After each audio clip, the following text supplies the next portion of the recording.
Who is Hyrox for, and what are our best tips and tricks for training and crushing your first Hyrox race?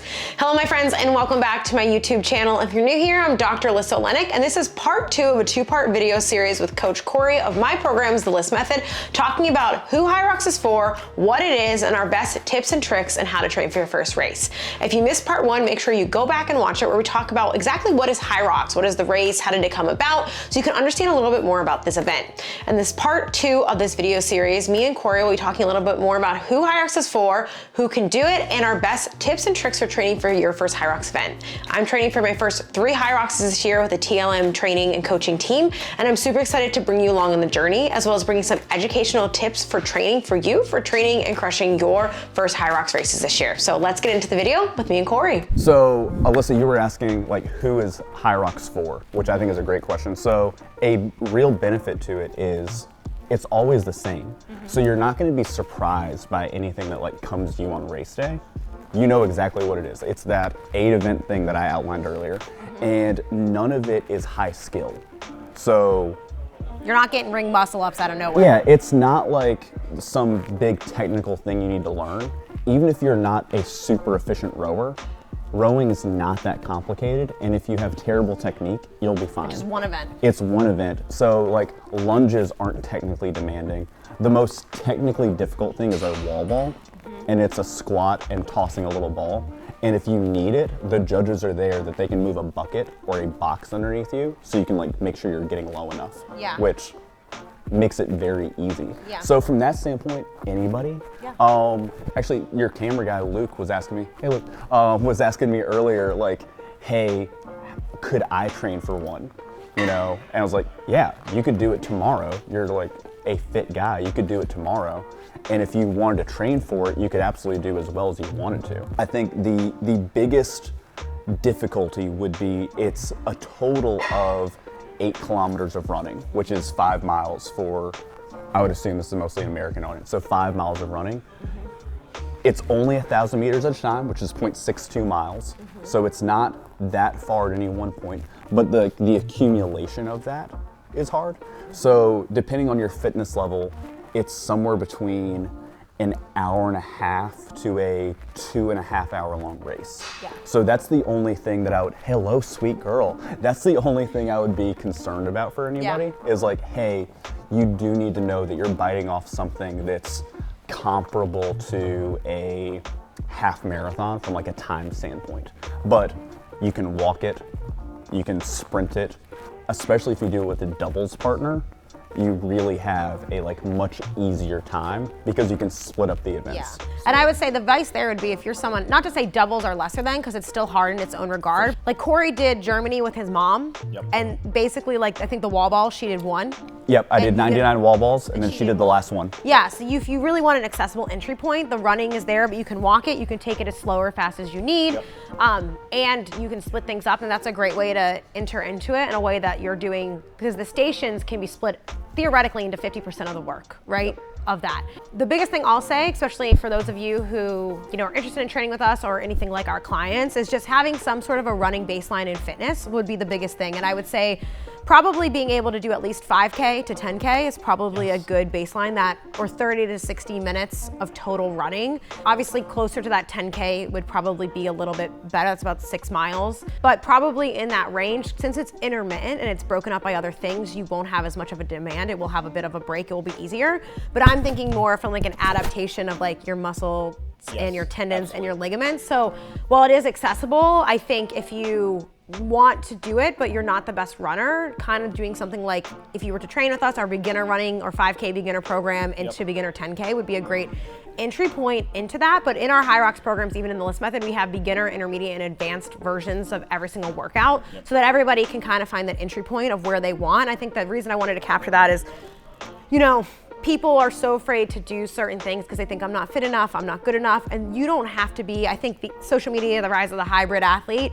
shows you these really, really incredibly talented people doing these things, but we like to joke we're regular people doing really cool things. Like, that's what we're here for, and that's what we're helping people for. And even though we are objectively on the higher end of average person fit, that's because it's our jobs and we're a little obsessed with it. But we help people every day like you guys who might be new and you might be looking for something fun and competitive. And I think for so many of people who are watching here or our clients that we see is they do find that lack of motivation of strength training while they're still running, or running when they're not racing for something. And it's a great, fun way to kind of challenge all ends of your fitness, which are important for health and fitness and performance across the board, in a way that you're like, okay, I need to include all of these components in your program. Absolutely. And include that in there. So anyone can theoretically do it. I would just encourage people to probably have a little bit of a running base, but people train for things with so much less fitness than they need and come out of them in one piece alive. Yeah, and you could also say, hey, I want to do a Hyrox race, so I'm going to begin developing my running base before I train it. Yeah. So like for my mom, for example, she did not have a running base when we signed up for it, and that was her motivation to sign up for it. And her only goal with the race was, I'm not gonna walk. Yeah. So we And your mom is 60 something years old? 60 something years old. So we ran the entire time. She never took a walking break. Yeah. And it was easier for her because I just did the events for the most part. Yeah. And So, Corey's dad got just race. podiumed for his age group at his last Yeah. Hyrox. So you're never too old. It's never too late. My dad's 68 and he came in third in Dallas in his age group. Yeah, so there's no limitation there. So we've established kind of what it is, who can train it.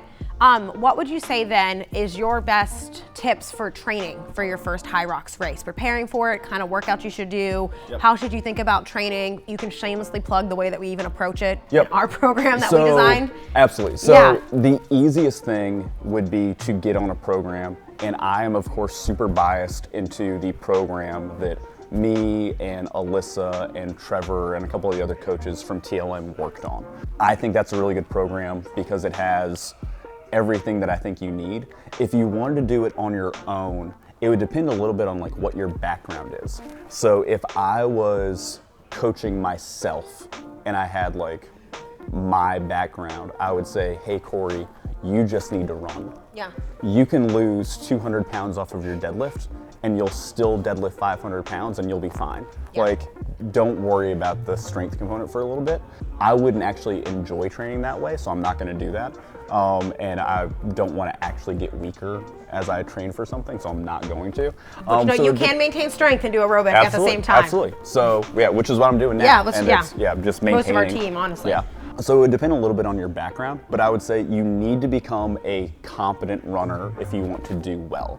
And when I say competent runner, I don't mean someone who has a Strava account and posts about their running every day. Like, I just mean like you can run a 5K without needing to take a break. Yeah. Like, whether that's 30 minutes or 45 minutes, not a big deal. Like, you can do a race. I think you need a mix of strength training, specifically like legs and back being really important. I think you need some longer like zone 2 effort runs just to get yourself comfortable with being out there for a long period of time, because depending on your fitness level, it's an hour and a half, 2 hours, or if you're elite, an hour that you're gonna be out there running. You need to do some sort of speed work because you're gonna be doing a lot of these like 1,000-meter efforts and you need to be comfortable with that. And you need to work on what it feels like to run while your legs feel dead. Yeah. So like a thing that shocks people in these races is they push the sled and then afterwards run and it just falls out on them. They are just not ready for that. Training on tired legs, my friends, doesn't hurt you, actually might help you here. Yeah, so some sort of practiced workout where you do running on like compromised legs. Yeah. And so like we specifically in the TLM program, I don't know if we actually like say that specifically, but as Trevor has a specific compromised run. It's specifically in like our notes that it's like compromised running practice of like, hey, you need to lunge and then run. Yeah. You need to push a sled and then run, etc. Yeah. And I also like our program because we wrote it keeping in mind that while we're actually filming this from like our group class area at one of our locations, where I actually went in and bought all of the like actual Hyrox brand specific, like those are the actual Hyrox sleds and the actual like Hyrox wall ball targets, which like full disclosure does not make a difference at all. No. It's the same wall ball target we're on we use brand for anything else. But I was like, oh, got to get the right rope. Yeah. So we have all that stuff. That's absolutely not necessary. And so the TLM program, this is something Trevor worked really hard on, is all of the substitutions for like, hey, you don't have a sled to push, here's how you modify. You don't have a sled to pull, here's how you modify. You don't have a ski erg like you. Yeah. Here's how you modify, etc. Yeah. Which is just not something that I've seen a lot of other programs do. Yeah. Well, not to say that they don't, because I'm sure that's not like an incredibly novel thing. I'm sure other good programs We work do that stuff. extra hard in the Lyss method to make sure people can basically do our programming from literally any gym in any space. So on that note, I think that's a great, because my next question was going to be like, how specific to Hyrox, to the event, does the training need to be for people who are worried, hey, I don't have a ski, I don't have a sled, I can't do these things. Yeah, so how much is that going to make or break me? Yeah, so it's one of those things, and I see that all the time. One reason I was drawn to Hyrox is like, I've always pushed a sled, skied, rode, done lunges. Like, the only event that I had to like start doing that I didn't do previously was the burpee broad jump and wall balls. But I'd done a wall ball before and I'd done a burpee, so it wasn't like a crazy novel thing. Every race, I'll see people like hopping on a ski erg for the first time, and I'll usually like help them out if I can. The issue is, one, it's more of a fitness thing than it is a like skill at the event. I've probably logged more meters on a ski erg than anybody else doing Hyrox. And that's not like a flex on like my incredible fitness level or like me trying to attack Your anybody experience else. with it, yeah. I've had those ski ergs since the day they were like sold. Yeah. Like I saw Concept 2 sell them. I was like, oh, that looks cool. I want to buy that. So we had like the old gray ones that were like a completely different design than like this new X model they do now.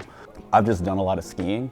It's not that much of an advantage because for most people, this is going to be a hour 45 effort. And the ski erg is 4 to 5 minutes of it. So if you're not terribly competent at one of the events, it's not the end of the world. If you have the ability to go do one, like while Alyssa's here visiting, since she doesn't have a ski machine, she should do some skiing and like get more comfortable with it and like remind herself of it. But it's really more of like a psychological thing than a physical thing. Yeah. Like that's not going to make or break your race at all. Again, like Corey said, it's a fitness thing, and you can make up for that with running, or I use a bike and a rower. Again, I have those. I think rowers and bikes are more accessible to a lot of people. Yeah. When it comes to the row, ski, run components, those are all the cardio components of it. Like you can make up for that with just being aerobically fit. Just having a bigger engine will be a massive advantage. Yeah, well that will do more for you than worrying about, oh, I don't have this piece of equipment. And then for other things like the sled, push and pull, that is harder to mimic, but what would you say your advice would be for people who don't have sleds or can't train that? Like what do you encourage? I know we do a lot of heavy posterior chain lifting, really is what we're doing a lot of in TLM for these people, or I'll be doing here soon. So what would you say for that? Yeah, so the nice thing about the sled push is it's really, really easy. There's no skill involved in pushing a sled. And we actually have a video in the TLM of like how to do it. Yeah. But like you lean into it and you just start pushing. Like it's not that hard. So you really just need to get stronger legs, which if you're training hybrid, is probably already a goal of yours. Yeah, for so heavy like, squats, I know you guys do a lot of heavy box squats, heavy deadlifts, RDLs, lunges. What are your favorites there? I love box squats. If I'm getting like hyper specific into Hyrox especially, I really like box squats because you can move the box height up a little bit and shorten the range of motion, which one lets you train a little bit heavier than you normally would. Two is more like joint specific to like the angle you're going to get to when you're pushing a sled. Because like when you do a super deep squat and your hips are like below your knees, that's not the position you push a sled from. Like the sled is just like top end. So it's more close to that. And then also in general, and I know we're a very science-backed business. I don't have science to back this up. Okay, as long as you disclaimer that. Yeah, disclaimer. Luke, add something really fancy in post. The box squat, I don't find beats people up as much as a regular squat. Yeah. Well, you're cutting half the range of motion out, right? Yeah, so it's just less stressful on people, and I know that they're going to get a lot of like stress on their body, and stress, you know, you've watched cumulative all the fatigue stuff. of everything of your training. Yeah. Not necessarily a bad thing, but like a thing we need to keep in mind. All of that stress we have from running on top of doing full range of motion, like deep squats all the time, is like possibly too stressful. So the box squat is like a really good, like, oh cool, this is easier on my body.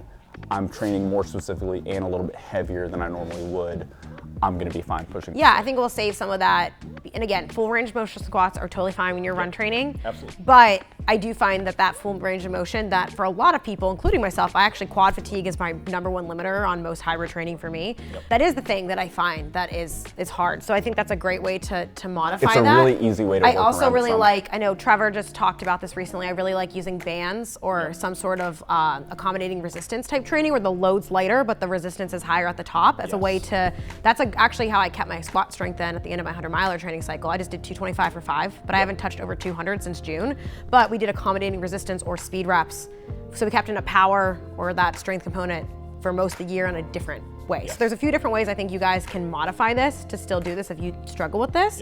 If I knew everybody had access to bands and chains, i.e. accommodating resistance stuff, i.e. it is lighter at the bottom and heavier at the top, I would do that with people all the time. Yeah. That's one of my absolute favorite tools. It's just not always accessible to people. No, and we have it with modifications in the Lyss method. We use this a lot in Perform, in Race, a little bit in Build. I don't think you guys do in this first version of this program, In but I the know the second version you do. In the second version we have some Yes, of it. that would be releasing in 2025. So with that, do you have reps and sets for the strength work that you really like then when you're thinking about training for Hyrox? Absolutely. Low.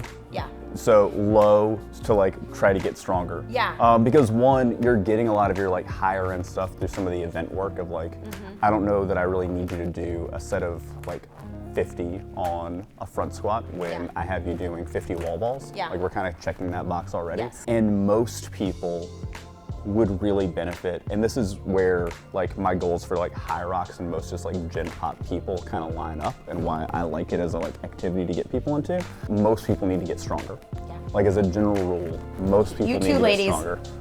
Yeah, especially you. Well, I think for a lot of people, they don't realize how much. So I have my hybrid pyramid, and I have like strength and skill and aerobic fitness, and then it's improving your volume and like basically how much you can do in strength, and then basically your volume in running, and those are cardio or whatever it's doing. And I think a lot of people, they do a lot of hypertrophy or high rep, lower intensity work, and it never builds that base of strength that they really need to then, if you're stronger, everything else that you do becomes easier. Yes. And everything is less taxing because you're stronger. Because your relative percentage of what you're doing. So your wall balls, for example, in the Hyrox, for someone whose back squat 1 rep max is 100 pounds, that is 15% of their 1 rep max. And I know that seems trivial, but you're doing 100 reps of it, right?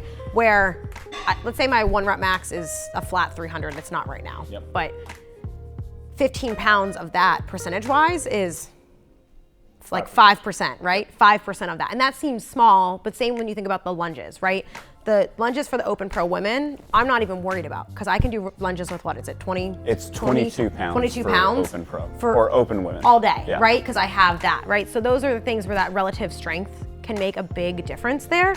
And something too, from focusing on strength for all hybrid training, but this too, is that you're getting so much other volume and fatigue from the conditioning and the running that you're doing.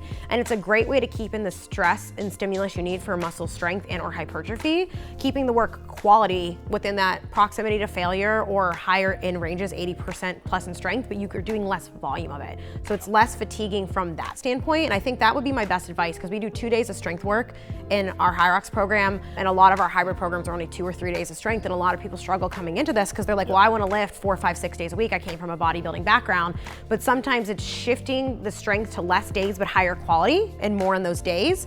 So then you have the space and time and recovery capacity for the other stuff that you're doing, right? It's probably a whole separate video, but kind of unlearning some of the things people do as a bodybuilding focused training versus the efficiency that comes from training more for performance, where like, actually no, 2 really high quality sets of 5 here and then move on is great. That's all you need. Yeah. So those are probably the biggest mistakes I see coming from clients going through hybrid training across the board, or even the Hyrox stuff. I know to you guys, I haven't reached a Hyrox yet, but I did CrossFit for a few years, and I've been in this kind of space of conditioning and or this style training for a long time. I think, I'm not saying I'll excel at Hyrox, but it will be a very natural transition for me for what I've done with a lot of things. And we have clients doing these things all the time, and that's a big conversation we're having, is like, let's focus on a season of strength, or a season of base building, and sometimes you have to do less to do more. And that's, I think, the hardest thing people get when they come from this. You're not used to training for performance or hybrid training, and you think, well, more, but sometimes it's less but more efficient. So you can do more at a higher quality and move things forward, right? So that would probably be my advice too for those of you switching your training from just regular everyday general training or more bodybuilding focus type stuff to this more performance focused thing. That would probably be me piggybacking on this advice. And then I approved off on everything in our Hyrox program, so I know what you guys are doing, and it aligns very much so with what I think is the most effective way for you guys to do this. So hopefully this was really helpful for you guys. If you're interested in training for your first Hyrox and you have any other questions about Hyrox training, let us know below. Corey and I will be training and documenting some of that for our doubles, me and Coach Carly, me also documenting training for my first open this year. And so we're really excited to bring more of this to you guys here. Do you have any other last wise words, bits of advice that you would say to anyone watching this video interested in training for their first Hyrox? I think it's super fun. I think you should do it. If you have any questions, I will promise on this video right now, throw your question onto the YouTube comment and I will get it answered for you. I'm not on that account, so I'll have to have Alyssa reply or from Corbin. Yeah. Tell me to go reply to it, but I will answer any questions. And if you join TLM and you have questions, I love talking to people about this sort of stuff. I think it's really fun. We had a TLM member that did a race and was curious where she could improve, and Hyrox tracks everything. So I just had to go to the Hyrox website, type in her name, and pull up 2 of her races to see and go compare. through side by side with everything. Yeah. I would love to help you with that sort of stuff. Yeah. So if you are someone who wants to really do better and you want help, obviously there are other coaches, but go to us. I'd love to help out. We're really helpful, I will say that. So yeah, we'll be sharing, documenting more of this, and let us know if there's not a question you have right now, just what you'd like to see as we kind of go through my Hyrox season and or Corey trains his running to get better to keep up with me in New York this year. So, all right, well, thank you guys for tuning in. Again, leave your questions or things you want to learn about below, and we'd love to either make another video or follow up here and help you out. But otherwise, we hope to see you at Hyrox. If you're going to be at DC, Atlanta, or New York tentatively this year, let us know below. We'd love to meet up and say hi as well. So thank you guys for tuning in and subscribe so you don't miss the rest of it.